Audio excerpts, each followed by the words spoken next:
commence the 3MT thesis competition, I cordially invite Dr. Chamira Idusurya to introduce our invited judges and explain the rules and regulations of the session. Sir, it's over to you.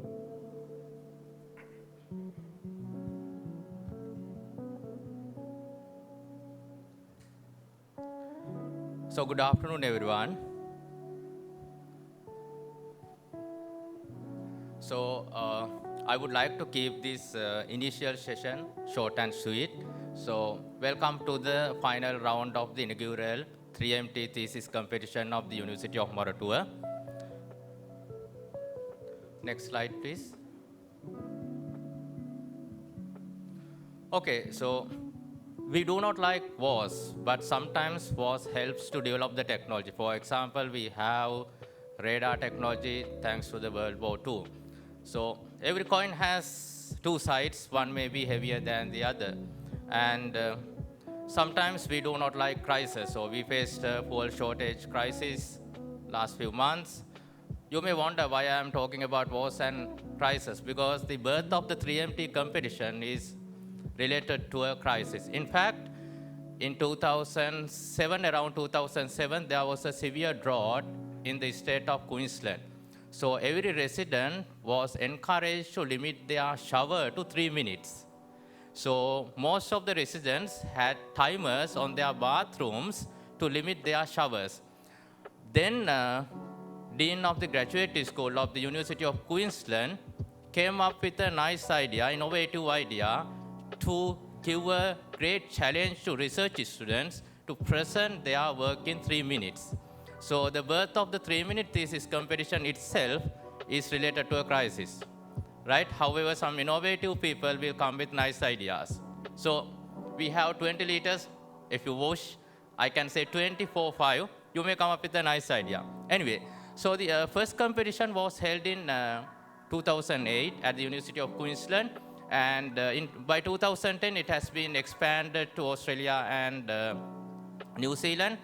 By 2022, this is a globally recognized competition, and it is held over more than 900 institutions around more than 80 countries. Next slide, please. So this is the competition rules. So we use the same rules provided by the University of Queensland. According to the rules, the competitors may use single static PowerPoint slide, no transitions, no animations, no movement, and no additional electronic media, no additional props. I think at University of Moratuwa, we do not need to worry about these things because we do not have dancing, these kind of things, right? Any props. And the presentations are limited to 3 minutes. So we will show a countdown timer at the front, so the competitors and the judge panel could see the timer. And the presentation are to be spoken word. No poems, no singing. It should be spoken word. And our comments from this stage are considered to have comments when a presenter starts their presentation through movement or speech. So either if he or she make a movement or start with the speech, we start count down the 3-minute timer. The decision of the judge panel is the final. So this is the judging criteria. This is also same as the what is provided by the University of Queensland. Only change I made is replace the letter S with C for the generalized and trivialized verbs, because I like American English. Don't say it to anyone. Okay? So other than those changes, everything is the same. In the judging, we consider two criteria. The first one is the comprehension and content. So if we consider in short, we will see whether the presenter will provide the background and the significance of the research and the results of the research, at least to a partial results, and including the conclusion and outcomes, and also the significance and the impact of the research. Under the engagement and communication, we will, actually this is mainly to a non-specialist audience. So it should be layman's word. And so we will see did the oration make the audience want to know more, could trivialize or generalize their research, convey enthusiasm for their research, and did the presenter capture and maintain their audience attention, And speaker have sufficient stage presence, eye contact, and vocal range, maintain a steady face, and so on. And also the PowerPoint slide is not the main thing. It is only to complement his presentation. Next slide, please.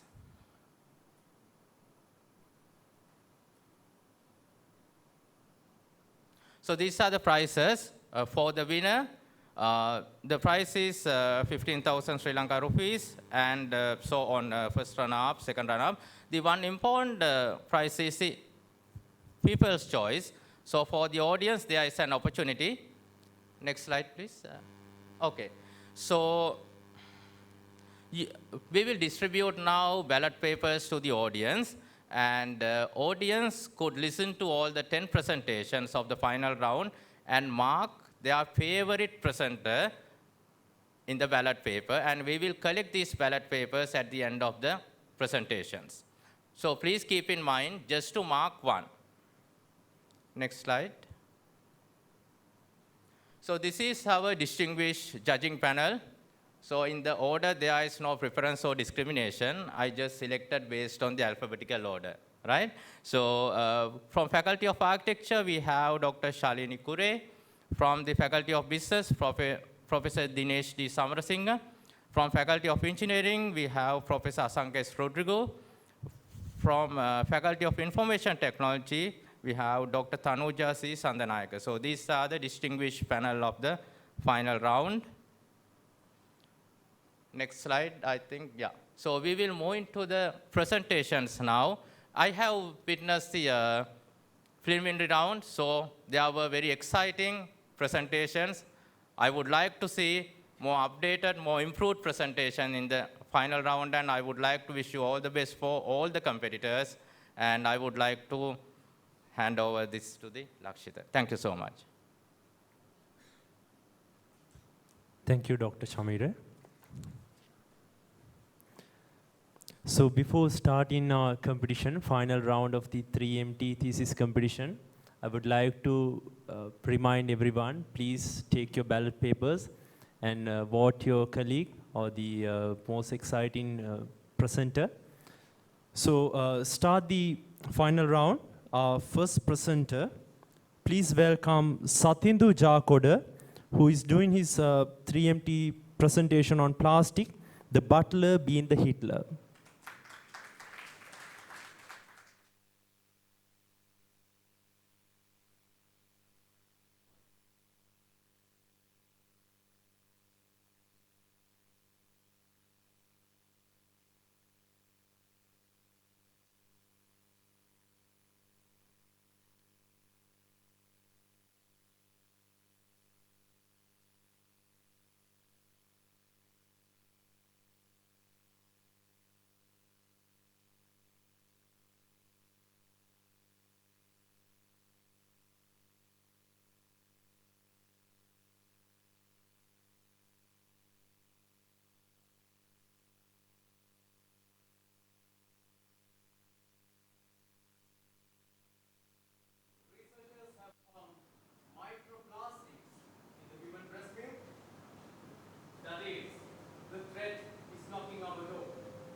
Beyond that, why can't we identify and regulate the waste stream before it's generated at its source?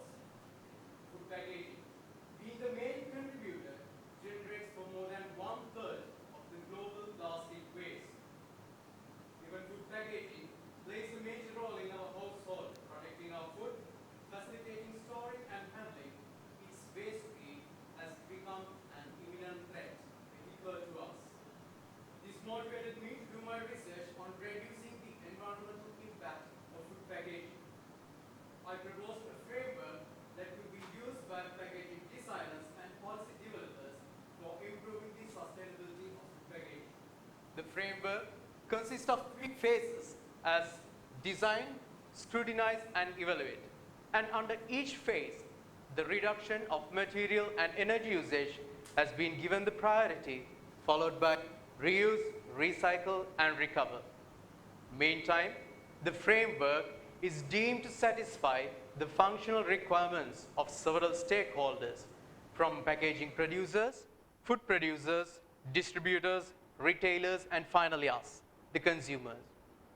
Meanwhile, the framework includes several suggestions for improving the economic sustainability, which is reducing the cost. Overall, my approach suggests a methodological approach for reducing the environmental burden of food packaging with a balanced compromise between the functionality and the cost. Even though we put much effort on research as a community, it's your responsibility to contribute to reduce and reuse plastic food packaging for the betterment of the world. Thank you.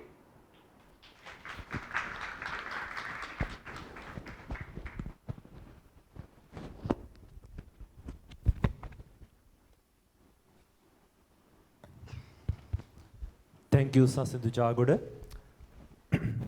So please welcome our next presenter, Tilakshan Thaisivi Singham. He's doing his presentation on electric buses, better board on time before it is too late.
Thank you, Tilakshan. So please welcome our third presenter, Shashi Prabha Tilgaratna, who is presenting on how to make stories fashionable.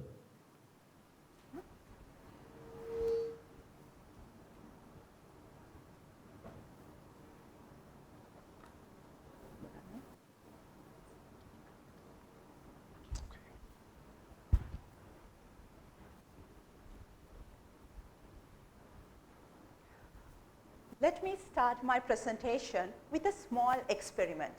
Can you please close your eyes for a second and go back to your childhood? When you were a kid, can you remember the stories you used to hear from your mother, from your grandmother, or your favorite person? So I hope then you feel different sensations such as chirping of the birds, the smell of rain, or cold breeze. It's nostalgic, isn't it? So I hope you all remember some kind of a story you love in your life. Well, with that introduction, it's clear that we all share some common experience of stories as kids. But when we grow up, we learn some new subjects such as political science, history, and about different cultures. So there we get to know a different form of stories as folklore. Folklore describes a person, place, practice, or historically significant incident that people used to tell as a story from generation to generation through word of mouth. So the social cultural values that they transfer are so powerful, but now we are losing the sense of them. In this modern world, in this digitalized world, other than communicating with our smart devices, do we care for a minute to spend on any story that someone is going to tell us? I suppose not, because we like to communicate with devices other than the human emotions. So I thought how we can preserve the values of storytelling with a contemporary twist. In my work, I have chosen one of the most prominent folklores in Sri Lanka that represent the modern women in many aspects. That is the folklore of Kueni. Kueni has been described as a demon, human, animal, and superhuman being in different situations of folklore that is mind-provoking narrative to explore. But the social cultural values, the symbolic values, and the emotions in this story are intangible because simply that's a story. But imagine if we can transform them into a tangible form, simply it becomes wow. To do that, I have got a special tool which is shaping up our lives in the modern world. That's fashion. So fashion will help to tell stories to our young generation in a way that they understand. What if you see your favorite folklore with all its essence in your wardrobe? So storytelling is not telling a story no more. It is speaking out for yourself, who you are and what you believe. So we can get back to our roots and revitalize the socio-cultural values embedded to folklore through fashion. So that's how we can make stories fashionable. Thank you.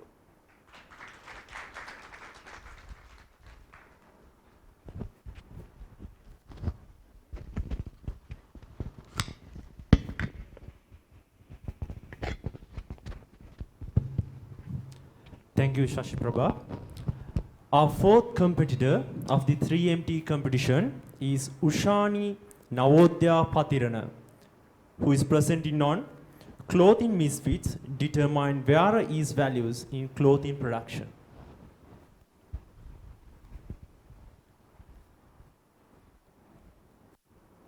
Oh no, I have nothing to.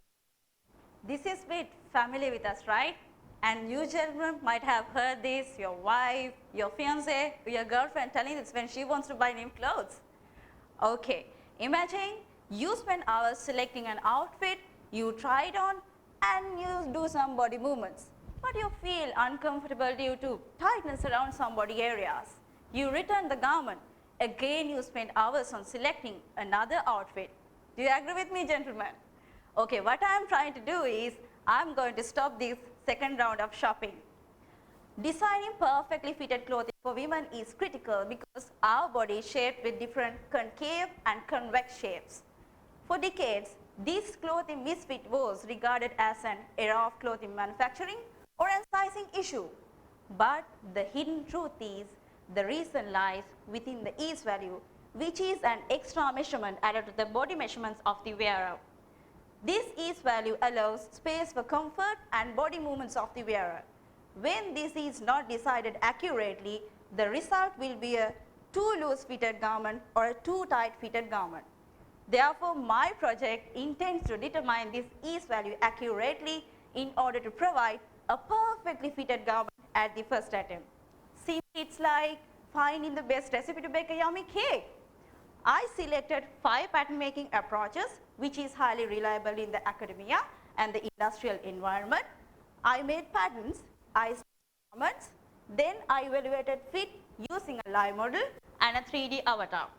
Then I calculate the ease value by subtracting the garment measurement from the body measurements. Then I validated the results using live model and visual fit assessment by the garment technologist and visual fit assessment of 3D digital data and using the pressure maps.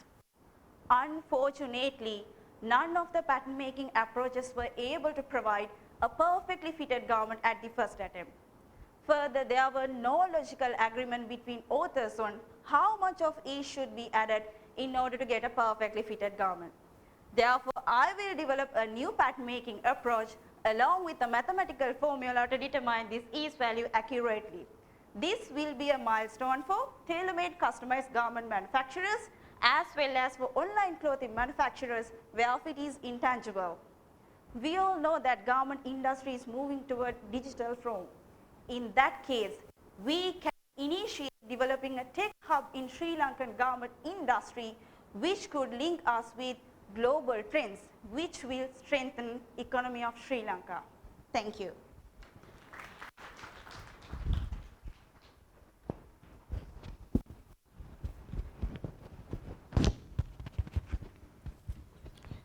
Thank you, Shani. Our fifth presenter, Banduka Kuruppu, who is presenting on identifying hidden defects in concrete structures.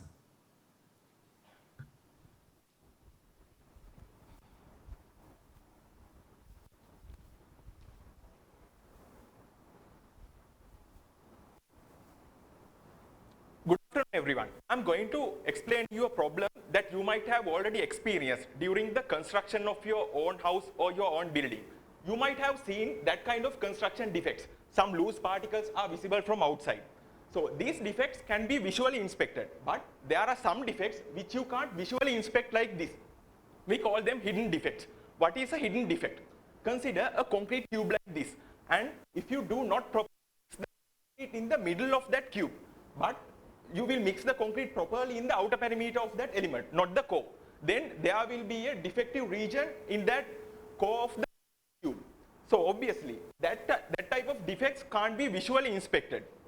So how to identify such hidden defects? That was the challenge. There are many approaches in practice for that, but we have followed a we know every element in this world are having their own natural frequencies and vibration patterns.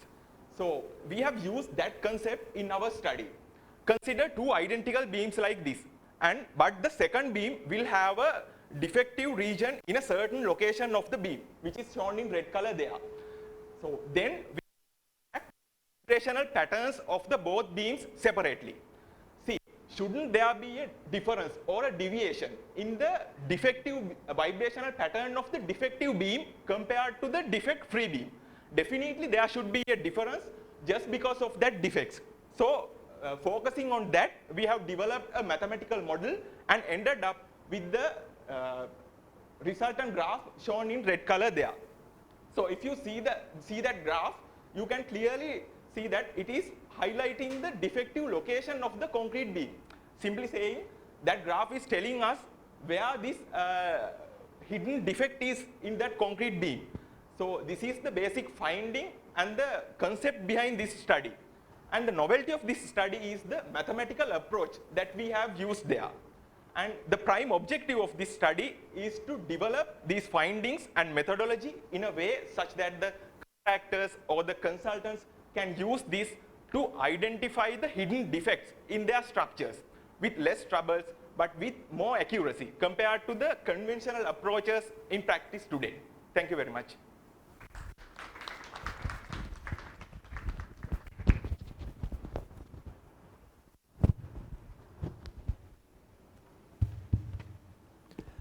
Thank you, Banduka. Our sixth competitor of the 3MT thesis competition is Ashani Fernando, who is presenting on Can we achieve the zero carbon target in concrete? You decide.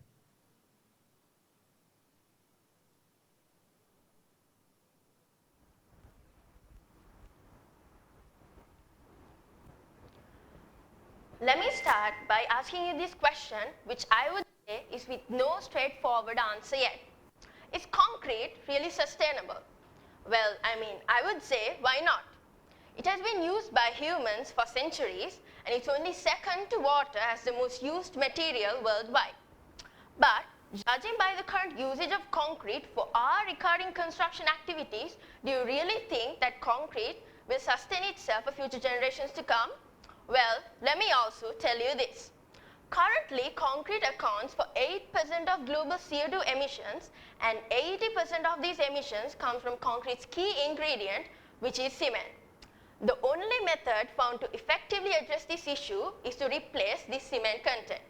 So what we do is we take these industrially available waste byproducts such as fly ash, slag, limestone, etc. to replace this clinker content, which is the main constituent causing cement to be this massive polluter.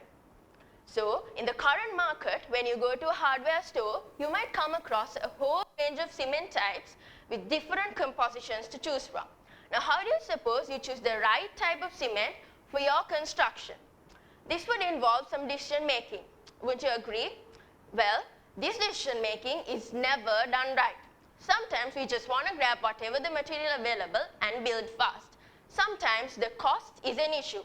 Sometimes we just don't have the knowledge. So would a tool that does this complex decision making sounds nice to you? Well, this research does exactly that. A sustainability framework is to be developed to aid the stakeholders to select the right type of cement for their considered application. This would involve the simultaneous consideration of a multi-criteria, including the concrete strength and durability, which are the main factors considered by the clients these days. And not only that, to add to that, the environmental, economic, social impact throughout the life cycle of concrete is to be evaluated using life cycle assessment as a decision-making tool. So we are to finally get a sustainability index for each particular type of cements that we are considering. So as you can see in the Venn diagram, this is an improvement from the conventionally available sustainability model to result in a more strong sustainability when it comes to material selection. So with this, I would say the manufacturers wouldn't have to worry about getting low acceptance for their developed brand of blended cement, because the consumers are well aware of what's green and sustainable and what's not. So in an era where the answer to the question, does it pay to be green, is an obvious yes, why not we make our decisions worth the money we pay? It's up to you to decide. Thank you.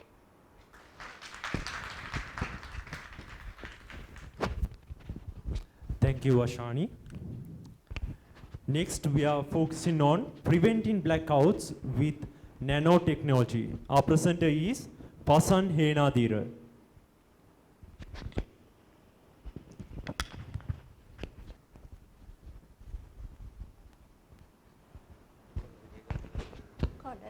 I think we are all aware about the global energy crisis. But the reason is that we are over-consuming fossil fuels as human beings. But one thing that you did not know is that we have been consuming fossil fuels wrong. More than 60% of the energy that's contained in fossil fuels actually goes into waste heat, which cannot be taken into use by any conventional measures. And there are certain materials which are known as thermoelectric materials with the capability of harnessing this potential. So this is where my research comes into being. In my research, I focus on developing thermoelectric materials. The problem is that current thermoelectric materials contain toxic elements such as lead and rare earth metals, which cause them to be very expensive, making them unviable solutions.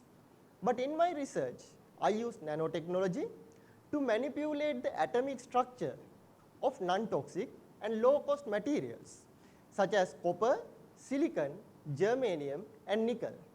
And by using these techniques, I change the material's properties such as the electrical conductivity and the thermal conductivity to make these materials behave in the way that I want, making them efficient thermoelectric materials while reducing the cost of production. So in doing this, I have presented my work to the American Institute of Physics and the Tokyo Institute of Technology, and recently had the opportunity to work in the Tokyo Institute of Technology in developing these thermoelectric materials. Currently, I am looking for ways using which we can develop these materials within Sri Lanka to help our economy by reducing the amount of fossil fuels we can consume.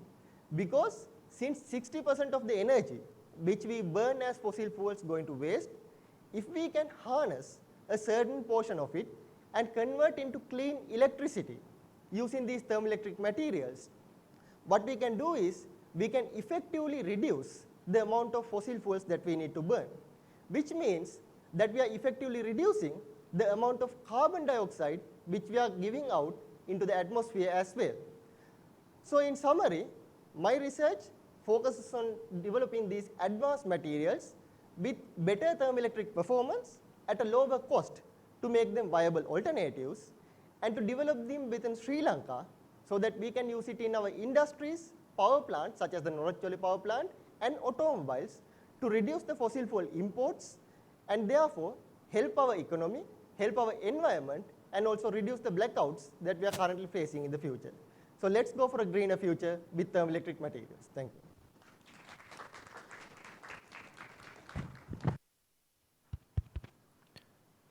Thank you, Pasan.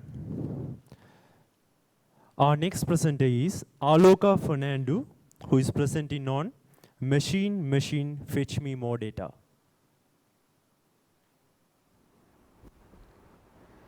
I'm sure all of you would have used machine translation systems, but when it comes to these translation systems, to give them better and reliable translations, they need to be trained using large-scale data sets in the range of millions and billions. But when it comes to our local languages, Sinhala, Tamil and English, the amount of parallel data or translation pairs it has is in the range of 100,000, which is not adequate. And as a result, these translation systems provide weak translations. So definitely we have to improve these systems by finding more data. So where can we really find this data? There are websites which has the same content in all three languages, Sinhala, Tamil and English, and these are like news websites. So if we can get those data, we can identify the translation pairs, but getting the humans to identify these translation pairs are not going to be efficient. So we have to definitely rely on machines or computers. So the computers can only understand numbers. So how can the machines understand the translation pairs? So we need a way of converting these sentences into numbers or numerical representations. Then the machines can identify the translation pairs.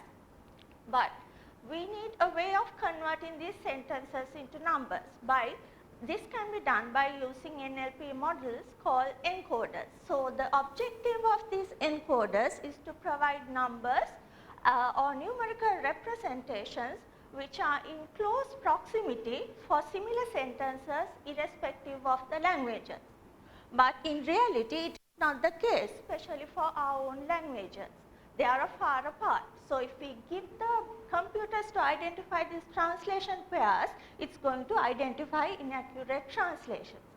So my work is to improve this, or to fine tune these number representations so that they will be in close proximity when it comes to similar sentences irrespective of the language. And thereby we can get these computers to identify quality correct translation pairs. So the contribution of my work is to identify more parallel data, to generate more parallel data, and then using this generated data to improve the existing benchmark scores for translations between Sinhala, Tamil and English languages. Thank you.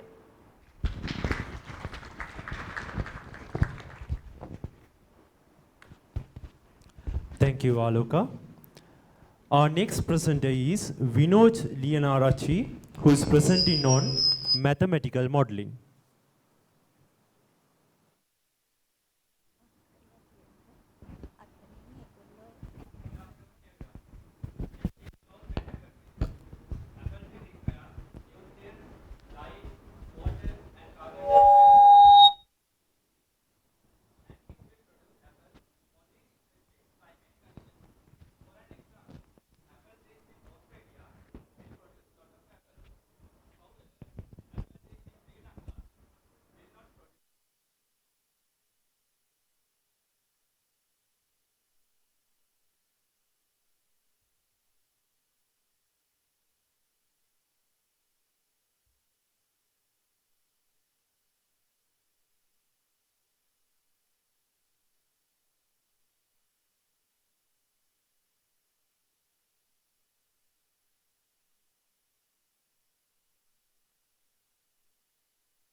Is very complex process. So in my research, I have developed a mathematical model to predict the astaxanthin production in microalgae. I have tried many mathematical modeling techniques. However, I came up with this solution. Because of the high complexity, this mathematical model is based on the artificial intelligence, which combine multiple factors. Using this mathematical model, you can very quickly predict the optimal culture conditions for astaxanthin production. Finally, you can reduce the cost of astaxanthin production using our mathematical model and sell 1 kilogram of pharmaceutical grade astaxanthin to $7,000 US, which will contribute to the economy of our country. Thank you very much.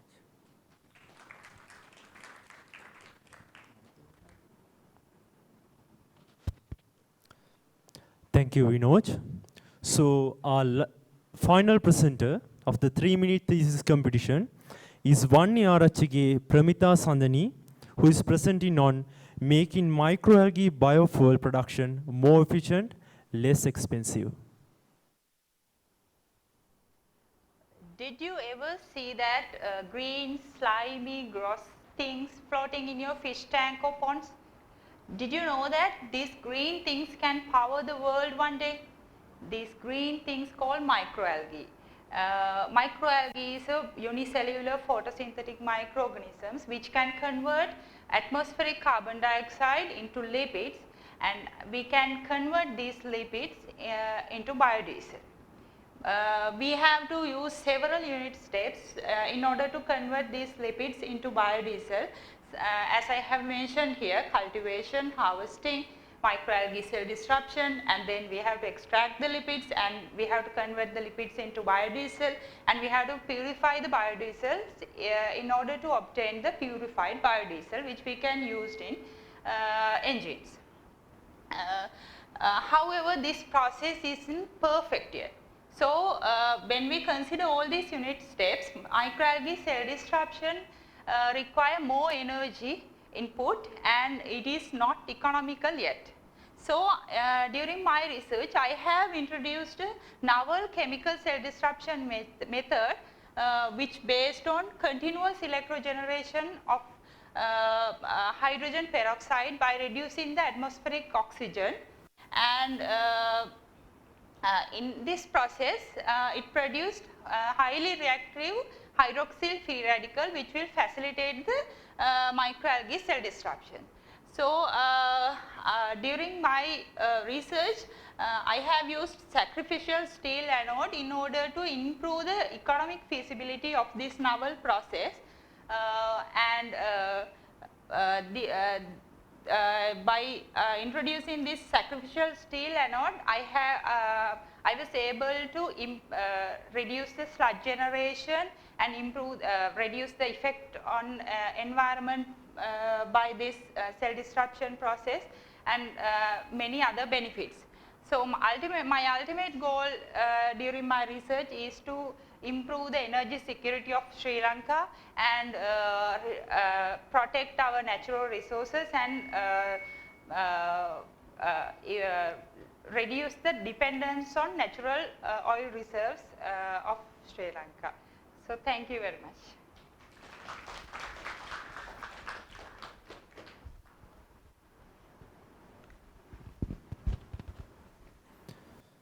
Thank you, competitors. So thank you very much for all our competitors for those wonderful and innovative presentations. And we would like to take a 15 to 20 minutes break, which is allowing our judges to make their final decisions. And also I would like to again remind our audience, please complete your ballot papers that will be collected by the organizing committee now. Please complete it.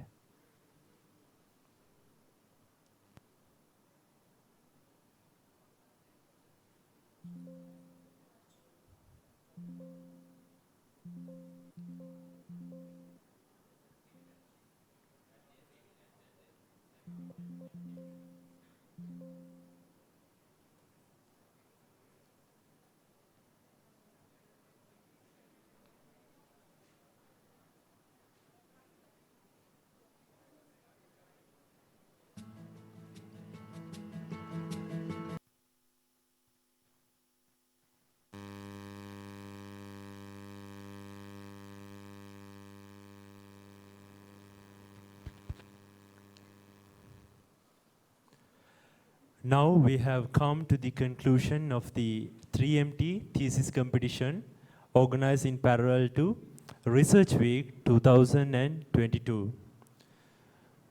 So, to award our winners of the 3MT thesis competition 2022, I would like to invite to the stage Chairperson of the Research Week 2022, Professor Udayangani Kulatunga, to the stage.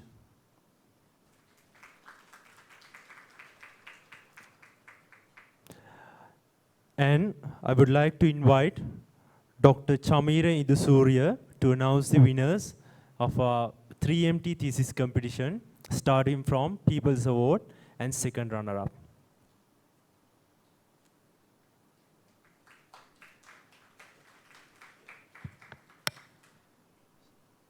So good evening, everyone, again. And so if this is a star competition, the announcing winners will take more time than the competition itself, right? But we are having the 3MT competition here. So we use concise and precise in style in academic writing, so I will keep this also the precise and concise. So we have 4 awards. The first award, we present the People's Choice. The People's Choice Award goes to Ms. Ushani Navodaya Patirana. Congratulations.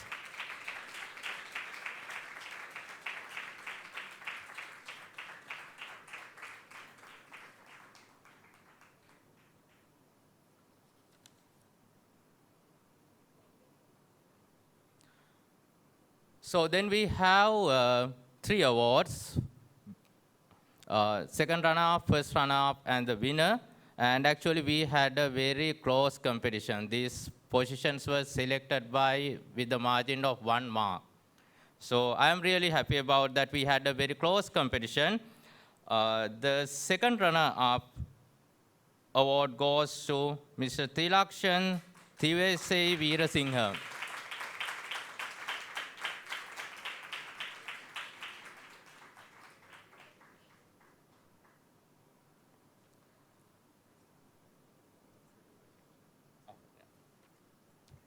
Thank you, madam. So, to present the awards for the first place and the second place, now I would like to invite Dean, Faculty of Graduate Studies, Professor Ajit D. Alves.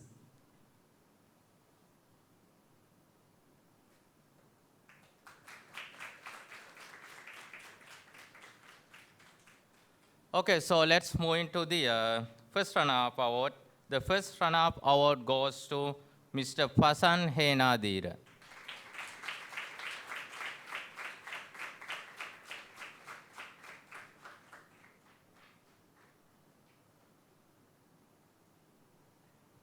Okay, I'm not an astrologer, but I could perfectly say that the winner is one of the 7 remaining students, right?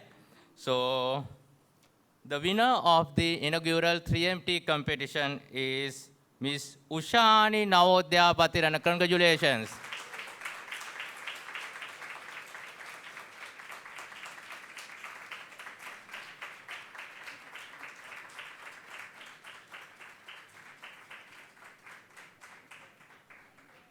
So probably by then, next year we will have more fitted dome or loose clothes. No, nothing, right? Great. So over to Lakshita. Thank you, Dr. Chamira. So with the completion of the awarding ceremony of 3MT Thesis Competition 2022, so before concluding this session, I would like to invite Senior Lecturer Dr. Tarosha Ranadeva to present the token of appreciation to our honorable judges.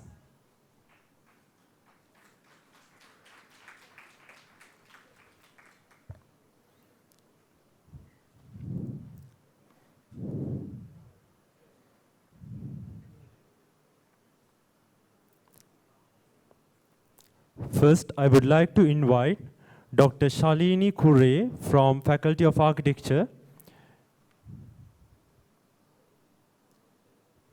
Please give a round of applause.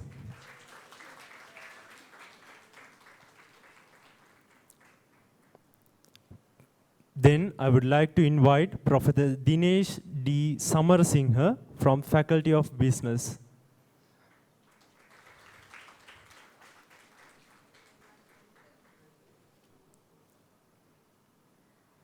Thank you, madam. To present the token of appreciation to our other 2 judges, I would like to invite Dr. Surangika Ranatunga to stage.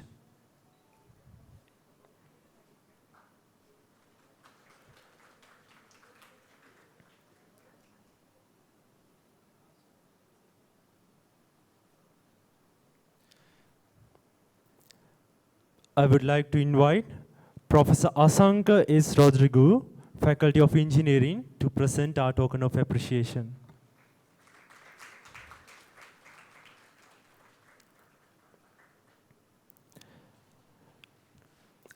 And I would like to invite Dr. Tanuja C. Sandanayaka from Faculty of Information Technology to accept our token of appreciation.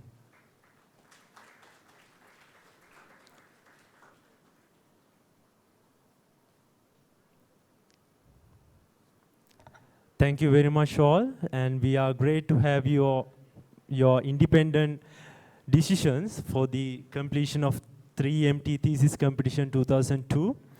But before concluding the 3MT Thesis Competition, again I would like to invite Dr. Surangika Ranatunga to present the token of appreciation to Dr. Chamira Idusuriya.